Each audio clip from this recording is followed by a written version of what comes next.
BJP ഭരിക്കുന്ന കോട്ടയം ജില്ലയിലെ പള്ളിക്കത്തോട് പഞ്ചായത്തിൽ സ്വതന്ത്ര നിലപാടുമായി BDJS മത്സരിക്കുവാൻ ഒരു സീറ്റ് പോലും ലഭിക്കാതെ വന്നതോടെ തെരഞ്ഞെടുപ്പ് പ്രചരണ പ്രവർത്തനങ്ങളിൽ നിന്നും പൂർണ്ണമായി വിട്ടുനിൽക്കുകയാണ് BDJS.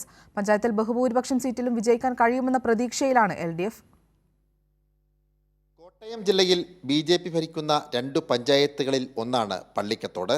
BJP BDJS സഖ്യമായിരുന്നു ഭരണത്തിലേക്ക് വരാൻ വഴിയൊരുക്കിയത്. കഴിഞ്ഞ തെരഞ്ഞെടുപ്പിൽ ആകെയുള്ള 13 സീറ്റിൽ 11ഇടത്ത് BJPയും 2ഇടത്ത് BDJSും മത്സരിച്ചു. ഇത്തവണ 2 സീറ്റ് കൂടി വർദ്ധിച്ച് പഞ്ചായത്തിൽ ആകെ വാർഡുകൾ 15ആയി. BDJS ആവശ്യപ്പെട്ടത് 3 സീറ്റുകൾ. എന്നാൽ സിറ്റിംഗ് സീറ്റ് പോലും നൽകാതെ വിജയസാധ്യതയില്ലാത്ത 3 സീറ്റുകൾ നൽകാമെന്നായിരുന്നു BJPയുടെ വാഗ്ദാനം. ഇത് അംഗീകരിക്കാൻ BDJS തയ്യാറായില്ല.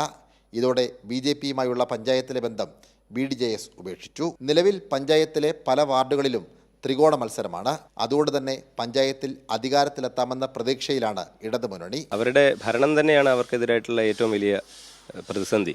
അവരുടെ ഭരണത്തിൽ ഈ പള്ളിക്കത്തോട് വളരെയധികം പുറകോട്ട് പോയി എന്നുള്ളത് ഈ നാട്ടിലെ എല്ലാ ജനങ്ങൾക്കും നല്ല ബോധ്യമുണ്ട്. ഇന്നിപ്പോൾ പള്ളിക്കത്തോടിൻ്റെ വികസനമായി നമുക്ക് ചൂണ്ടിക്കാണിക്കാൻ കഴിയുന്ന ബസ് സ്റ്റാൻഡ് ആവട്ടെ, കമ്മ്യൂണിറ്റി ഹാളാവട്ടെ, അതേപോലെ തന്നെ മിനി സ്റ്റേഡിയം ആകട്ടെ, സാംസ്കാരിക നിലയമാകട്ടെ, ഇതെല്ലാം 25 കൊല്ലം മുമ്പ് ഇടതുപക്ഷത്തിൻ്റെ കാലത്ത് വന്നതാണ്. ഇപ്പോൾ ആ ഇടതുപക്ഷത്തെ വീണ്ടും പള്ളിക്കത്തോട്ടിൽ അധികാരത്തിൽ കൊണ്ടുവരാൻ വേണ്ടി പള്ളിക്കത്തോട് ആകെ ഒരുങ്ങിക്കഴിഞ്ഞു എന്നുള്ളതാണ് ഈ തെരഞ്ഞെടുപ്പിൻ്റെ അവസാന ഘട്ടത്തിലേക്ക് എത്തുമ്പോൾ നമുക്ക് പറയാൻ വേണ്ടി കഴിയുക.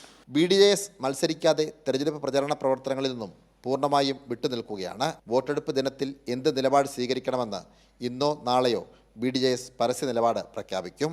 സാംജിത് ആർപ്പൂക്കരയ്ക്കൊപ്പം സനോജ് സുരേന്ദ്രൻ, കൈരളി ന്യൂസ്, കോട്ടയം.